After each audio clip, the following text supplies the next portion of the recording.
Muy buenas a todos. Hoy vamos a hablar sobre propiedades coligativas. Primero vamos a hablar un poco sobre una idea intuitiva que tenemos todos, que es que una solución no tiene las mismas propiedades físicas que un solvente puro. Entonces recordemos que una disolución o una solución pues es una mezcla homogénea de dos o más sustancias. Entonces es de esperarse o es, como digo, intuitivo pensar que sus propiedades físicas no van a ser exactamente las mismas que las del disolvente puro. Entonces a estas propiedades que cambian con respecto a la concentración de solutos se les llama propiedades coligativas y dice que dependen únicamente del número de partículas de soluto y no de la naturaleza química de este. Y estas, bueno, los cálculos y las determinaciones que vamos a ver en este video se aplican solamente a soluciones de no electrolitos. Como vimos anteriormente, los electrolitos son aquellas soluciones que se forman de compuestos iónicos en las que los compuestos iónicos se separan al entrar en contacto con el agua. Entonces, estos cálculos que vamos a ver en este video solo aplican a compuestos no iónicos que sí son solubles. Entonces, ¿cuáles son esas propiedades? Las propiedades coligativas son la presión de vapor, el punto de ebullición, el punto de congelación y la presión osmótica. Vamos a empezar hablando acerca de la presión de vapor. ¿Qué pasa si nosotros tenemos una botella, por ejemplo, aquí imaginemos que esta es una botella de etanol y la dejamos abierta, la dejamos destapada ahí un tiempo? Lo que va a pasar es que las partículas o las moléculas del etanol se van a empezar a cambiar de estado, van a pasar a estado gaseoso y ese vapor se va a salir de la botella y se va a distribuir por todo el ambiente hasta que pues vamos a llegar a tener una botella vacía, ¿verdad? Por el contrario, si nosotros le colocamos un tapón a la botella, las moléculas pues se van a seguir evaporando o separando, pero no van a poder escapar de la botella y se van a quedar ahí. Y todas esas moléculas que van a estar ahí en estado gaseoso, pues van a ejercer una presión tanto sobre la superficie del líquido como sobre las paredes de la botella. Y a esa presión se le conoce como presión de vapor. La presión de vapor de un líquido es dependiente de la temperatura. Entonces, por ejemplo, en esta tabla que está aquí podemos ver la presión de vapor del agua a diferentes temperaturas y hay algo muy interesante que es que a 100 grados centígrados la presión de vapor del agua es igual a la presión atmosférica, o sea, 760 milímetros de mercurio o bien una atmósfera. Eso significa que a esa temperatura pues el agua empieza a huir porque ya la presión atmosférica no es suficiente como para mantener las moléculas de agua pegadas entre sí, y entonces la presión de vapor del agua es superior y entonces empieza a escapar o empieza a, a elevarse al ambiente. Ahora bien, ¿qué pasa cuando disolvemos algo en el agua? ¿Qué pasa con su presión de vapor? Pueden pasar varias cosas, ¿verdad? Primero vamos a ver el caso en el que utilizamos un soluto no volátil, es decir, un soluto que no se evapora. En ese caso, las presiones de vapor del agua, o mejor dicho, de la solución, va a ser menor a la presión de vapor que tendríamos en el solvente puro, es decir, en el agua pura, sin soluto. Entonces, la forma de calcular cuál sería la nueva presión de vapor en la solución se hace por medio de la ley de Raoult. Esta ley establece una relación entre la fracción molar del disolvente y su presión. Entonces, la ley de Raoult lo que nos dice básicamente es que la presión de vapor de la solución es igual a la fracción molar del solvente multiplicado por la presión de vapor del solvente puro a una temperatura dada, por supuesto. Hagamos un pequeño ejercicio para practicar esta fórmula. Entonces el ejercicio nos dice calcular la presión de vapor a 50 grados centígrados de una solución de glucosa, donde la fracción molar del solvente es de 0.99. Entonces, de nuevo, la ley de Raoult nos dice que la presión de la solución va a ser igual a la fracción molar del solvente multiplicado por la presión de vapor del solvente puro. Entonces aquí tenemos que la presión del solvente a esa temperatura de 92.51 milímetros de mercurio y su fracción molar es 0.99. Por lo tanto es 0.99 por 92.51. 91.58 milímetros de mercurio. Aquí tenemos otra forma de expresar la ley de Raoult y esta es posible gracias a que el hecho de que cuando trabajamos con fracciones molares la sumatoria de todas las fracciones molares de los componentes de esta mezcla tiene que dar igual a 1, ¿verdad? Entonces eso nos permite calcular la fracción molar del solvente conociendo la de soluto, que sería la fracción molar del solvente es igual a 1 menos la fracción molar del soluto. ¿Sí? Y de ahí se desprende esto, ¿verdad? Esta otra fórmula, que es solo otra forma de expresar la ley de Raoult, que nos dice que la presión de vapor de la solución es este factor, que ya dijimos que es lo mismo que decir la presión molar del solvente, multiplicado otra vez por presión de vapor, del solvente puro. Y hay otra forma también de expresarla, que sería el cambio en la presión de vapor es igual a la fracción molar del soluto multiplicado por la presión de vapor del solvente puro. Entonces, aplicando esta segunda forma de expresar la ley de Raoult, tenemos aquí este ejemplo para que practiquemos y dice calcular la presión de vapor a 40 grados centígrados de una solución de glucosa en donde la fracción molar de la glucosa es de 0.04. Este es diferente del anterior porque aquí nos están dando la fracción molar de la glucosa, que es el soluto y no el solvente. Entonces vamos a decir que la presión de vapor es igual a 1 menos la fracción molar de la glucosa, que es 0.04, multiplicado por la presión de vapor del soluto a esa temperatura. La presión de vapor del solvente, que es 55.32 milímetros de mercurio. Y esto nos queda igual a 53.11 milímetros de mercurio. Y ahora tenemos un ejercicio que aparentemente es más complicado. Yo les puse ahí o no, porque realmente vamos a ver que no es tan complicado. Bueno, leámoslo. Dice, calcule la presión molar de una disolución preparada al disolver 218 gramos de glucosa en 460 mililitros de agua a 30 grados centígrados. ¿Cuál es la disminución de la presión de vapor? Y luego dice, la presión de vapor del agua pura a 30 grados centígrados está en la tabla 5.3, que es esta que tenemos aquí. Y suponga que la densidad de la disolución es de 1 gramo por mililitro. Tenemos que calcular la fracción molar primero, ¿verdad? La fracción molar es igual al número de moles del soluto dividido el número de moles del soluto, otra vez, más el número de moles del solvente.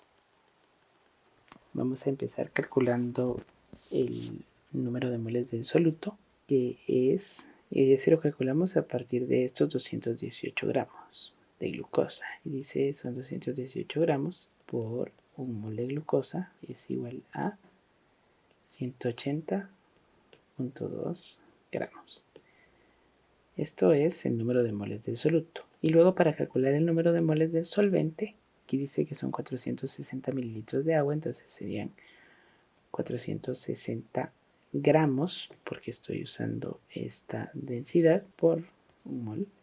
¿verdad? Y como es agua, entonces su peso molecular es de 18.02 gramos por mol.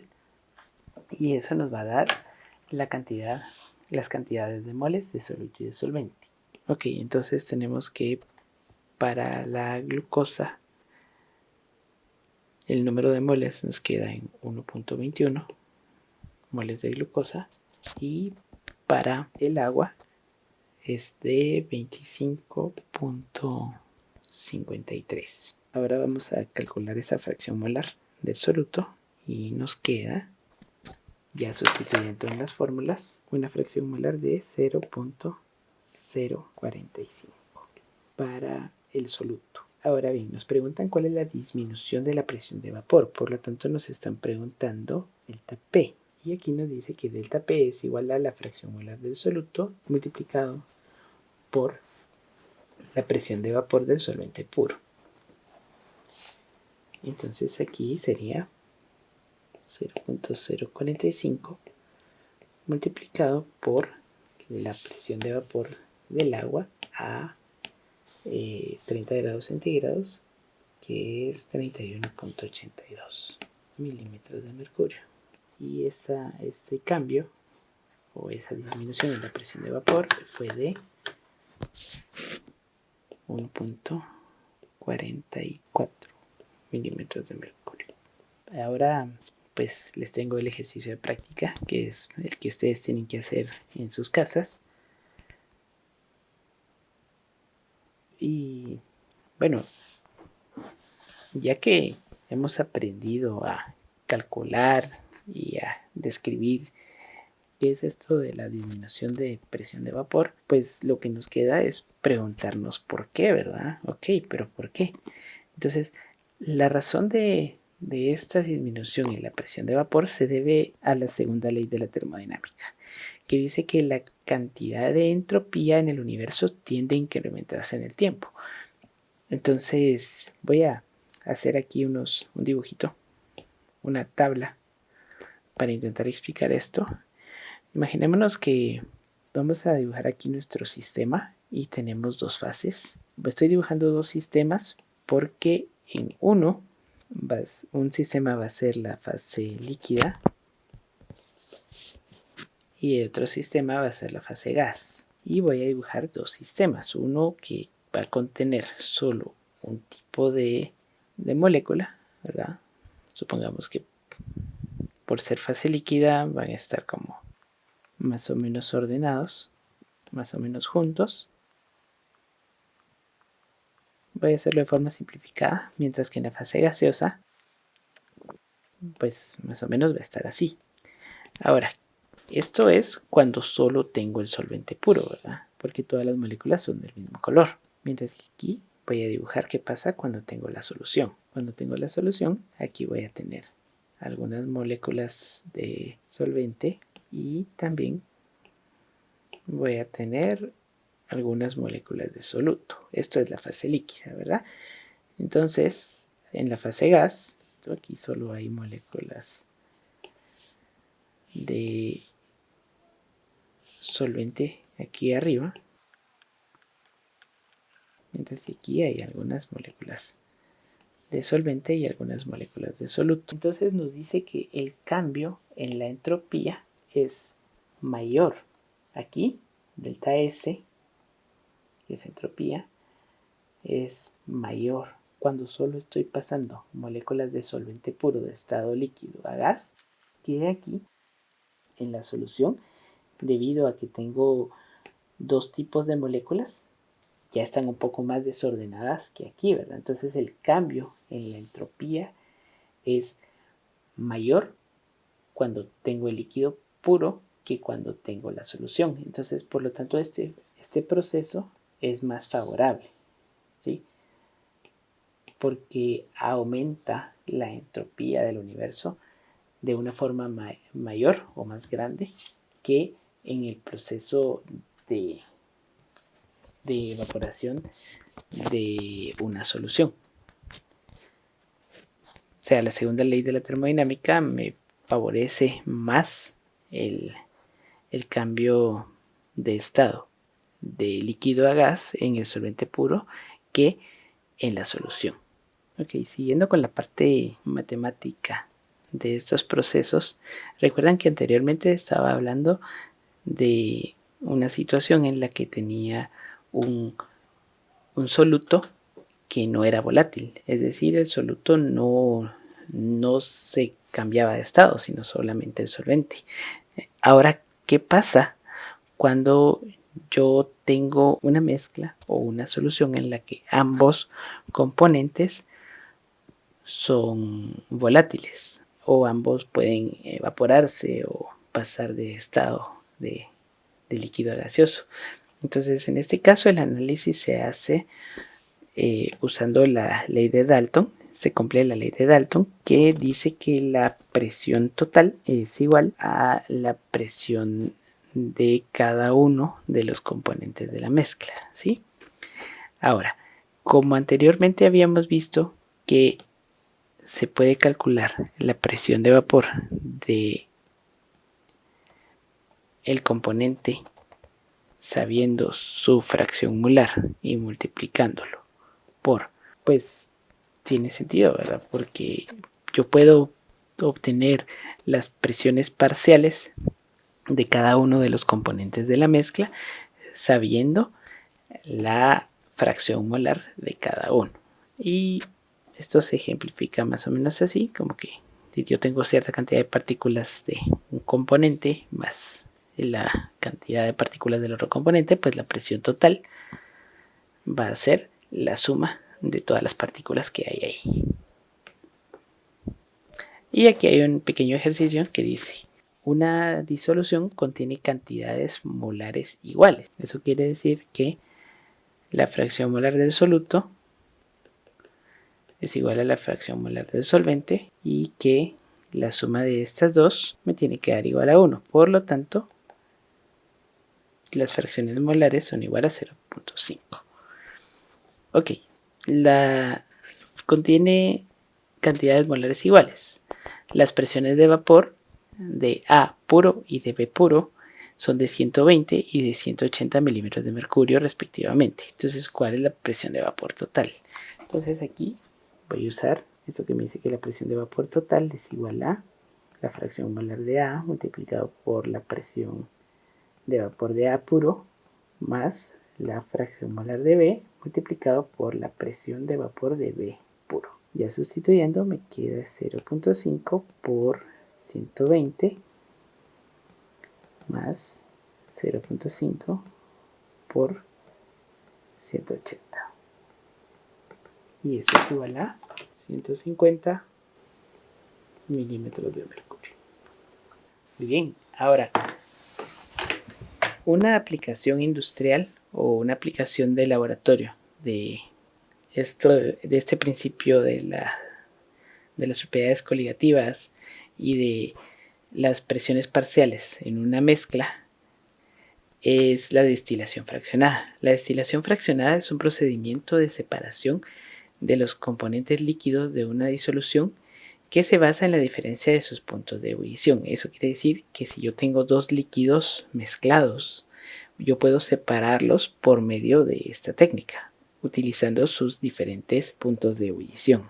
Entonces aquí tengo un sistema de los que se usan en el laboratorio que consta pues de un matraz de destilación que es redondo y aquí abajo tengo la mezcla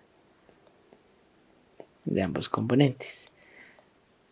Se calienta y aquí en esta columna de fraccionamiento, por eso se llama destilación fraccionada, yo tengo un montón de equilibrios de sólido-gas. Entonces, cada una de estos como niveles o estas pelotitas que vemos aquí es un equilibrio que nos permite pasar del estado líquido al estado gaseoso. Entonces, cada paso de líquido a gaseoso me va aumentando la concentración del soluto que a mí me interesa pues recuperar por medio de la concentración. Eso quiere decir que aquí al inicio, por ejemplo, yo podía tener, suponiendo que yo haya tenido agua y etanol, que es una mezcla muy común, supongamos que yo aquí tenía 50% agua y 50% etanol, pero como el etanol tiene un punto de ebullición menor que el agua, En cada uno de estos equilibrios de líquido a gas se va a ir aumentando la cantidad de etanol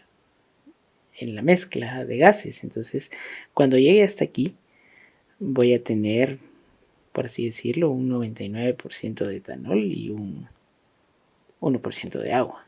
Aquí las partículas de gas llegan a un condensador, que es un aparato que tiene un flujo de agua y sirve para, esa agua está fría y sirve pues para condensar ese gas y volverlo de nuevo un líquido y poder recuperarlo del otro lado en un matraz, ¿sí? Aquí tengo una imagen que está un poco más simplificada. Esta es una destilación que se llama simple porque no cuenta con la columna de fraccionamiento, y esta se usa muchas veces para procesos de laboratorio en la que no necesitamos tanta pureza en el soluto. Y una aplicación de la destilación fraccionada, pues además de la elaboración de licores destilados como el whisky, el vodka, el ron, pues también se usa en la destilación de petróleo. El petróleo crudo pues es una gran mezcla de hidrocarburos de muchos tamaños y formas. Entonces cada uno de estos pues puede ebullir a diferente temperatura, y por medio de la destilación fraccionada es que se extraen cosas como el gas propano, algunas sustancias químicas que se usan en los laboratorios, la gasolina para los carros, el queroseno, que es la gasolina de los aviones, y otros tipos de combustibles, y por último el asfalto, que es lo que queda al final de la destilación del petróleo crudo. Entonces esta es una aplicación de la destilación fraccionada. Y ahora, ya para terminar, vamos a hablar de otra propiedad coligativa que también es dependiente de la concentración de soluto, que es el punto de ebullición. El punto de ebullición es la temperatura a la cual la presión de vapor de una sustancia se iguala con la presión atmosférica, ¿verdad?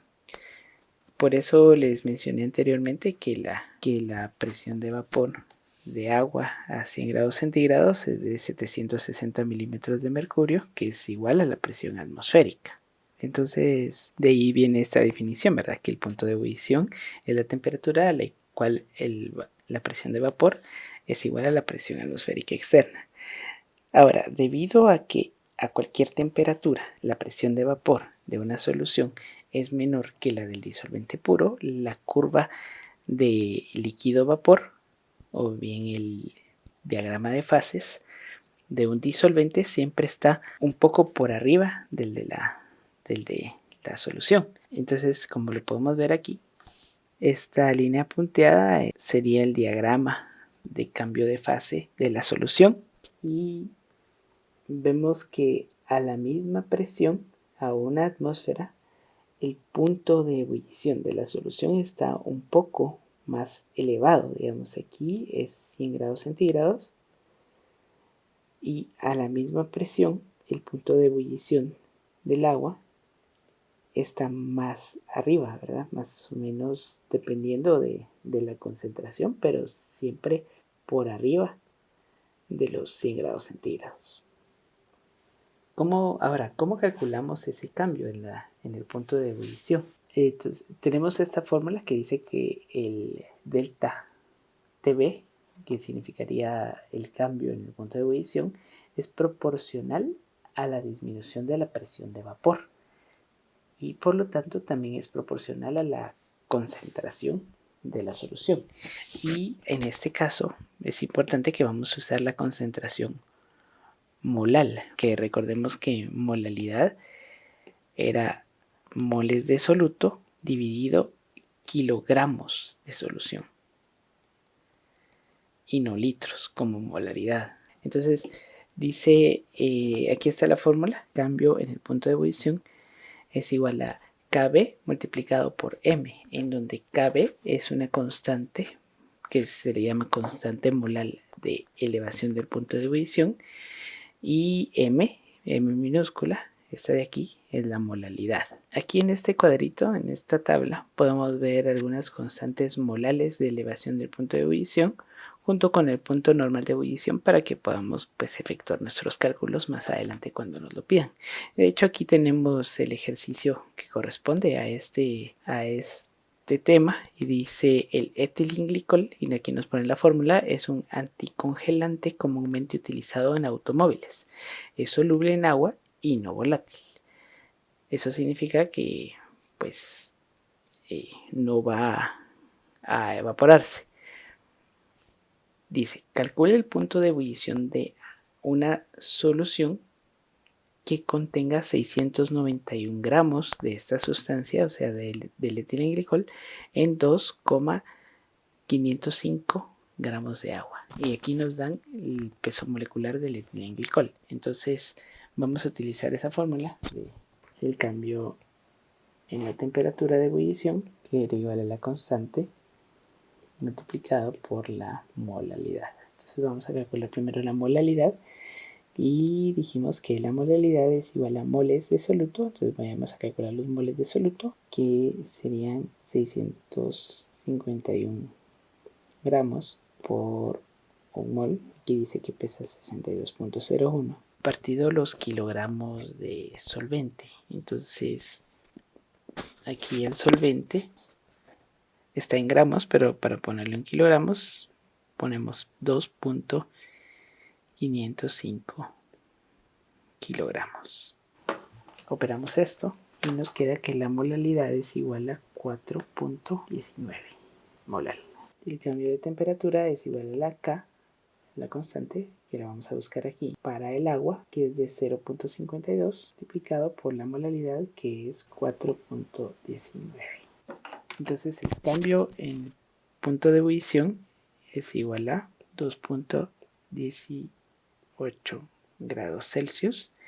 Y para calcular el punto de ebullición de la disolución tendría yo que sumar esos 2,18 a los 100 grados centígrados, que es el punto de ebullición normal. Y entonces me quedaría 102,18 grados Celsius. Ahora ya para terminar, este sería el último ejercicio de práctica que les toca a ustedes como tarea. Y esto sería todo por hoy. Muchas gracias por ver este video y espero que les haya servido.